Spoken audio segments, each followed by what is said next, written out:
ஸ்மாக்டவுனோட main ஈவெண்ட்டுக்கு வந்திருக்கோம். ஸ்மாக்டவுனோட main ஈவெண்ட்ல என்ன நடந்துச்சுன்னு கேட்டிங்கன்னா, டாக் டீம் மேட்சஸ் நடந்துச்சு. அந்த டாக் டீம் மேட்சஸ் யார் யாருன்னு கேட்டிங்கன்னா, Jacob ஃபேக்டோ and solo Shikha versus brand Strowman and Damian best இவங்களுக்குள்ள நடந்துச்சு. பிராண்ட் ஸ்ட்ரோமன் டேமியன் பெஸ்ட்டும் வந்ததுக்கப்புறம் ஜாக்கப் ஃபேக்டோ அண்ட் சோலோ சிக்கா வராங்க. அது வரும்போதே அவங்க வந்து டமாட்டாங்க கூட வரும்போதே என்ன பண்ணுறாங்கன்னு கேட்டிங்கன்னா, ரெண்டு பேருமே வந்து பிராண்ட் ஸ்ட்ரோமனையும் தாக்கி பேசுகிறாங்க. அதுக்கப்புறம் டேமியன் பெஸ்ட்டையும் தாக்கி பேசுகிறாங்க. பேசிட்டு மேட்சுக்குள்ளே வராங்க. மேட்சுக்குள்ளே வந்தோடனே பிராண்ட் ஸ்ட்ரோமன் என்ன பண்ணுறாங்கன்னு கேட்டிங்கன்னா, டமாட்டாங்கோ அப்படியே முறைக்கிறாரு.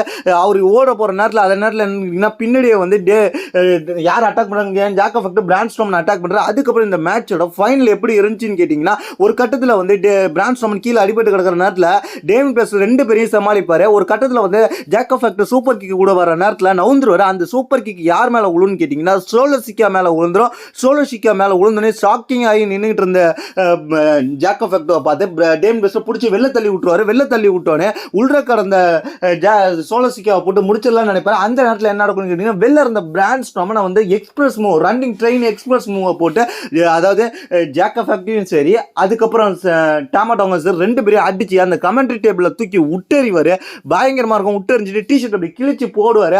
அதுக்கப்புறம் பார்த்தீங்கன்னா இங்கே பார்த்தீங்கன்னா ரிங்குள்ள சோலோ சிக்காவை டேமியன் பெஸ்ட் வந்து சோக் ஸ்லாம் போட்டு அந்த இடத்துல முடிச்சிருவார்.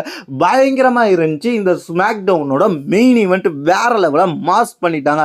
இதுக்கப்புறம் என்ன நடந்துச்சுக்கிட்டிங்கன்னா, அப்படியே சிட் அவுட் சோக் ஸ்லாம் போட்டு பின் பண்ணி வின் பண்ணிட்டாரு டேமியன் பெஸ்ட். அதுக்கப்புறம் வந்து கீழே இருந்த பிராண்ட் ஸ்ட்ரோமன் அப்படியே ரிங்குள்ள ஏறி வந்து ரெண்டு பேருமே சேர்ந்து செலிப்ரேஷன் பண்ணுவாங்க. சம்பவமா இதான் நடந்துச்சு. இதை பற்றி உங்களோட கருத்து என்ன கீழே கமெண்ட்ஸ் பண்ணுங்க. தேங்க்ஸ் ஃபார் வாட்சிங்.